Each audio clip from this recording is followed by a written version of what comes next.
हाय, good afternoon everyone. आज का हमारा प्रॉब्लम है 6 जिगजैग कन्वर्सन। ये प्रॉब्लम का स्टेटमेंट उतना ज़्यादा क्लियर नहीं दिया हुआ है इन्होंने, इसीलिए आप देख सकते हो कि इसमें 10,000 डिसलाइक्स गए हुए हैं।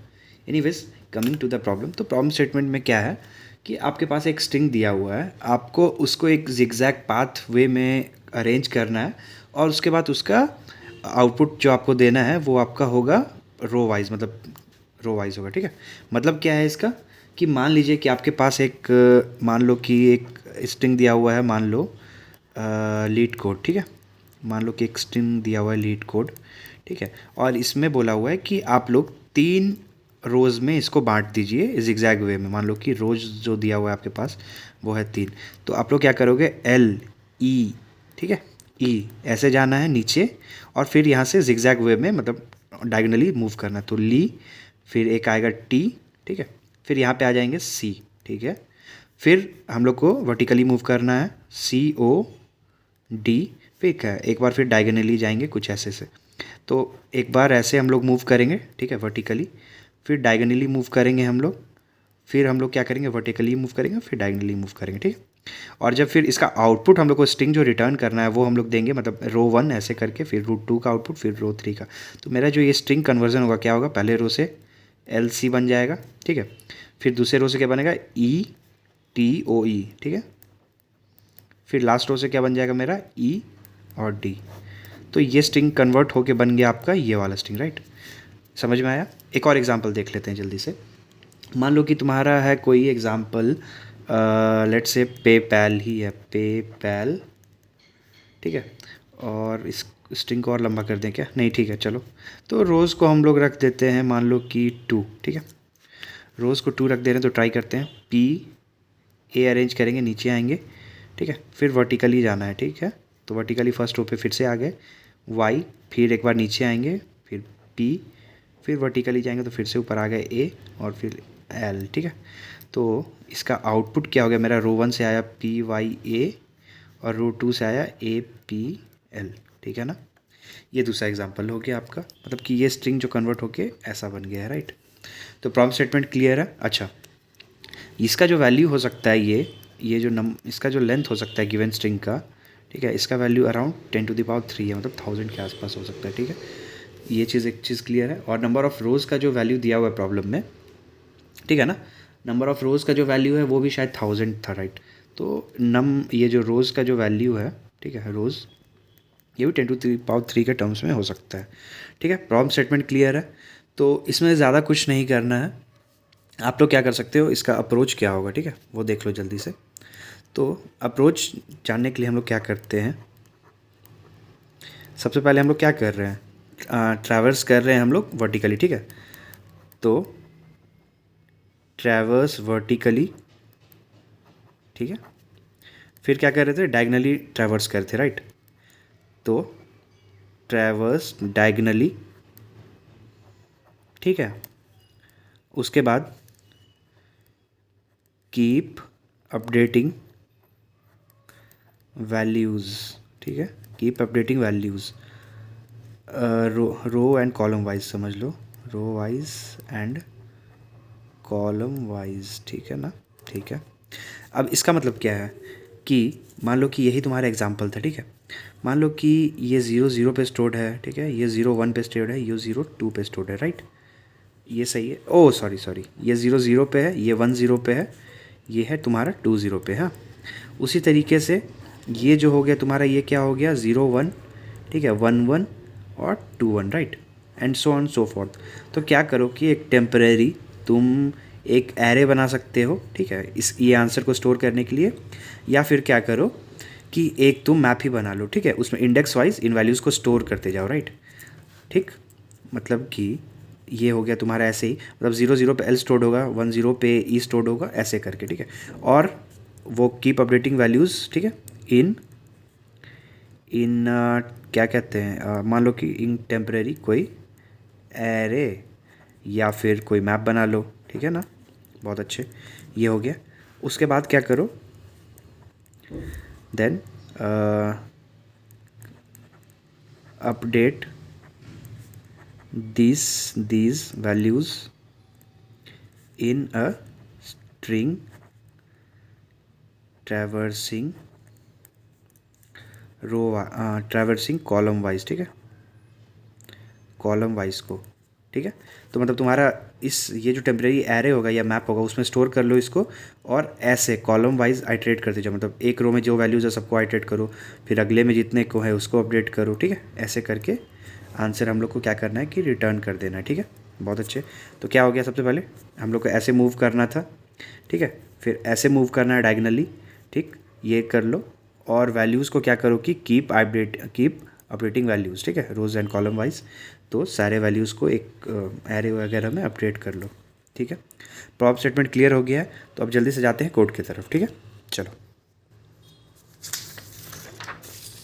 चलो, ये तुम्हारा एक दिया हुआ है तुम्हारे पास कन्वर्ट, ठीक है, और स्ट्रिंग एस जो है तुम्हारा जो इनिशियल स्ट्रिंग है वो दिया हुआ, और नंबर ऑफ़ रोज़ की कितने रोज़ में हम लोगों को आंसर को रखना है, ठीक है। इतना चीज़ डिटेल्स तुम्हारे पास दिया हुआ है। तो एक काम करो सबसे पहले कि क्या करो कि एक आंसर स्ट्रिंग रख लो तुम्हारा आंसर प्रिपेयर करने के लिए, ठीक है। आंसर प्रिपेयर करने के लिए हो गया। अब हम लोग को कुछ वैल्यूज़ का ज़रूरत पड़ेगा, ठीक है। कौन कौन से वैल्यूज़ का ज़रूरत पड़ेगा, एक तो ये ट्रैक करने के लिए यहाँ पे कि कौन सा आई है कौन सा जे है, ठीक है। एक दो वेरिएबल्स का ज़रूरत पड़ जाएगा आई जे का, और एक ये कि हम लोग अभी किस पे काम कर रहे हैं, ठीक है, इस गिवन स्ट्रिंग के कौन से वैल्यूज़ पे काम कर रहे हैं। तो इसके लिए एक पी ले लेते हैं, ठीक है, जो पॉइंट करेगा कि कौन से इंडेक्स पे हैं अभी। आई जे इस रिजल्टेंट के लिए, पी हो गया मेरा गिवन स्ट्रिंग के लिए, ठीक है। इसको एक रख लेते हैं हम लोग। चलो, तो इसको क्या करते हैं, इसको हम लोग क्या करेंगे कि हमारा जो क्लास दिया हुआ है ना उसी में रख लेते हैं, ठीक है, क्लास में ही बना लेते हैं, फंक्शन के अंदर नहीं। इंट आई जे और पी बना लेते हैं, ठीक है। उसके अलावा क्या चीज़ का ज़रूरत पड़ेगा, एक मैप का भी ज़रूरत पड़ेगा, ठीक है। तो मैप हम लोग पेयर टाइप का रखते हैं जो आई और जे का वैल्यूज़ को स्टोर करे, ठीक है। तो इंट कॉमा इंट ले लेते हैं। अब चूंकि ये कैरेक्टर को स्टोर कर रहा है ना, तो एक कैर को रख लेते हैं जो स्टोर करेगा आई जे पे, ठीक है। इसका नाम दे देते हैं ए आर, ठीक है।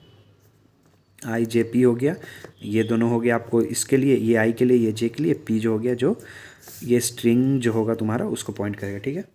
अब क्या करते हैं, एक काम करते हैं कि इनिशियलाइज़ कर लेते हैं आई इक्वल टू ज़ीरो से, जे इक्वल टू ज़ीरो से, ठीक है, और पी इक्वल टू ज़ीरो से, ठीक है। नेक्स्ट क्या करेंगे कि अब हम लोग को सबसे पहले क्या करना था कि आइट्रेट करना था, मतलब उसके अंदर ना। तो जब तक कि पी जो है less than S dot length है तब तक आइट्रेट करो भाई, ठीक है। जब तक वैल्यूज़ हैं तुम्हारे तब तक आइट्रेट करोगे, राइट। उसके बाद क्या करो कि एक बार वर्टिकली तुम आइट्रेट करो, ठीक है। सबसे पहला स्टेप क्या था, वर्टिकली आइट्रेट करना था, फिर डायगोनल आइट्रेट करो, ठीक है। एस पास कर देते हैं उसके अंदर, ये हो गया तुम्हारा। इसमें ये फंक्शंस अभी हम लोग लिखेंगे, मेन फंक्शंस यही हैं, हार्ट जो है कोड का यही दोनों फंक्शन है, ठीक है। उसके बाद क्या करो हम लोग, उसके बाद से क्या करो कि इसको आंसर को रिटर्न करवा लो, राइट।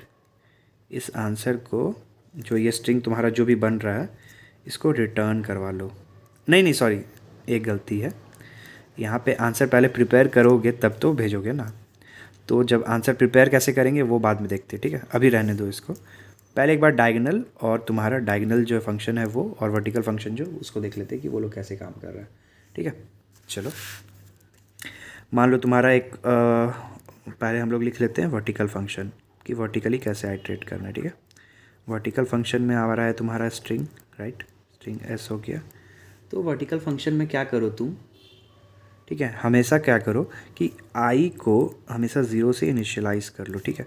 इसका रीज़न क्या है कि तुम जब भी आइट्रेट कर रहे हो ना तो हमेशा ज़ीरोथ से शुरू कर रहे हो। देखो यहाँ से शुरू किए, यहाँ गए, फिर यहाँ आए, हमेशा ज़ीरो से आए, फिर यहाँ आए, ठीक है, फिर यहाँ आए। तो ये तो तुम्हारा डायगोनल का ही पार्ट हो गया, राइट। तो इसको भूल जाओ।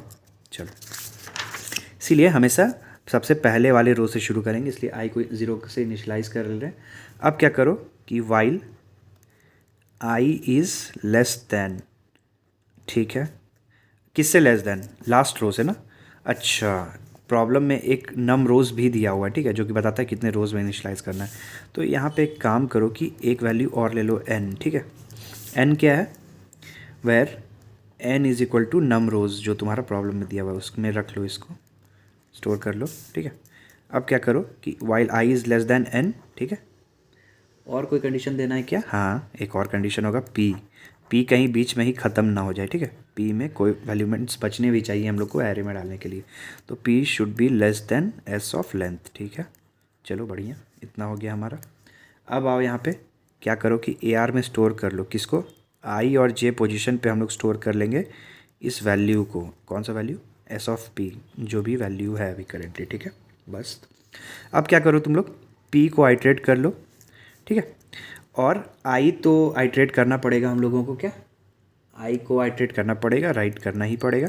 J को अपडेट करना है, नहीं, J को अपडेट करने का कोई ज़रूरत नहीं है। क्यों, क्योंकि हम लोग एक पर्टिकुलर अभी J पे हैं, मान लो 0th पे होंगे, फिर 1 पे जाएंगे, फिर 2 पे जाएंगे, इसलिए इसको अपडेट नहीं करेंगे। चलो ठीक है, हो गया। ये तुम्हारा वाइल लूप बंद हो गया, ये तुम्हारा वर्टिकल लूप बंद हो गया, वर्टिकल फंक्शन बंद हो गया। एक डायगोनल फंक्शन लिखना था, ये थोड़ा सा टेढ़ा हो सकता है, तो इसको थोड़ा ध्यान से देखना।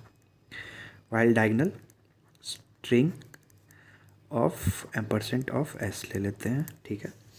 डायगोनली में देखो शुरुआत कहाँ से करना है हमारा, I जब भी लेना है तो क्या लेना है बताओ, n-1 लोगे क्या, बिल्कुल नहीं, n-2। n-2 लेने का रीज़न क्या है, हम लोग वर्टिकली जब मूव कर रहे थे तो ये ठीक है, n का वैल्यू 3 था, ठीक है, और ये 2 था, तो हम लोग E को ऑलरेडी डाल चुके हैं। अगर तुम n-1 लेते हो तो E तुम्हारा दोबारा से ही एंटर हो जाएगा, राइट। इसीलिए जब भी तुम वर्टिकली मूव कर डायगोनली मूव कर रहे हो तो n-1 की जगह पे n-2 लो, ठीक है। चलो इक्वल टू n-2 ले सकते हो, ठीक है। और J का वैल्यू क्या करो, plus plus. J plus plus क्यों कर रहे हो, क्योंकि अभी तुम इस कॉलम के ऊपर काम कर रहे थे तो ये वर्टिकली में कवर हो गया, तो इंसर्शन जब भी होगा तो अगले वाले से होगा ना, इसलिए J प्लस प्लस, ठीक है, J प्लस प्लस हो गया। सिमिलरली एक और वाइल लूप चला देंगे, वाइल, क्या वाइल होगा बताओ जल्दी से, while I is greater than 0, last तक जाना है, ठीक है, रिवर्सल में 0 तक जाना है, and P is less than, ठीक है, S डॉट लेंथ। बहुत अच्छे, चलो ठीक है। क्या करना है, सिमिलरली लास्ट टाइम जैसे ही AR I J में हम लोग क्या करेंगे, स्टोर कर लेंगे, किसको स्टोर करेंगे, तो S ऑफ P को, राइट। अब डायगोनली मूव कर रहे हैं ना, तो I क्या होगा, हर बार आपका कम होते जाएगा, राइट। पहले P प्लस प्लस कर लो, I जो होगा हमारा हर बार कम होता जाएगा, और J जो होगा वो बढ़ता जाएगा ना, ऐसे मूव कर रहे हो, राइट। तो ये I J है, तो ये क्या होगा, I-1, ये क्या होगा I-1, और ये क्या होगा J+1, ठीक है। इसलिए ये हो गया तुम्हारा J++, ये बंद कर लो और डायगोनल को बंद कर लो। ये तुम्हारा दो फंक्शंस जो था वर्टिकली और डायगोनली मूव करने के लिए हो गया। मेरा एरे जो था, जो टेम्परेरी आंसर स्टोर कर रहा था, वो रेडी है, ठीक है, वो रेडी हो चुका है। मतलब कि हम लोग आइट्रेट कर चुके हैं, डायगोनली कर चुके हैं, और वैल्यूज़ I J जो था वो एरे में अपडेट कर चुके हैं, ठीक है। यहाँ मैप ले लिया था मैंने, आप लोग जो भी कर सकते हो, ठीक है। उसके बाद क्या करना है, update these values in a string, ठीक है, ट्रैवर्स करना है, ये भी हो ही जाएगा। चलो, फॉर ऑटो %x, ठीक है, इन किस में, एरे का, AR जो है, AR में जो भी वैल्यूज़ है, ठीक है, S डॉट पुश बैक, ठीक है। पुश बैक किसको करेंगे जल्दी से बताओ। अच्छा, x का क्या पॉइंट कर रहा होगा, x का जो की होगा ना, ठीक है, x का जो की होगा, मतलब x डॉट फर्स्ट जो होगा वो पेयर है, x डॉट सेकेंड में मेरा वैल्यू रखा हुआ है, राइट, तो इसीलिए x डॉट सेकेंड कर लेंगे, जिसमें मेरा कैरेक्टर रखा हुआ है। चलो, फॉर लूप का काम हो गया। अब क्या करो कि आंसर को तुम कर लो रिटर्न आंसर, रिजल्टेंट स्ट्रिंग मेरा चला गया, ठीक है। चलो, ये तुम्हारा पूरा कोड हो चुका है, एक बार देख सकते हो। अच्छा, इसका टाइम कॉम्प्लेक्सिटी क्या होगा, टाइम कॉम्प्लेक्सिटी क्या होगा, हम लोग P से ही मूव कर रहे हैं ना, P को स्टार्टिंग से लेके लास्ट तक लेके जा रहे हैं, ठीक है, तो इसलिए जितना बड़ा लेंथ होगा उतना बार आइट्रेट करेंगे, तो ऑर्डर ऑफ n हो गया। स्पेस कॉम्प्लेक्सिटी, क्या हम लोग कुछ टेम्परेरी वैल्यूज़ को स्टोर कर रहे हैं, ठीक है, यस, स्टोर कर रहे हैं ना, ये मैप जो है AR तुम्हारा, उसके अंदर स्टोर कर रहे हैं, ठीक है। और इसका लेंथ क्या हो सकता है, जितना बड़ा मेरा स्ट्रिंग होगा उतना बड़ा इसका लेंथ होगा, तो उस केस में इसका ऑर्डर ऑफ क्या हो गया, n, क्यों, n डिपेंडेंट है लेंथ ऑफ द स्ट्रिंग पे, ठीक है। चलो, ये दोनों कॉम्प्लेक्सिटी हो गया। तो अगर तुमको वीडियो पसंद आया हो तो लाइक कर सकते हो, कोड का लिंक मैंने डिस्क्रिप्शन में डाल दिया, देख लो। कल मिलते हैं, बाय।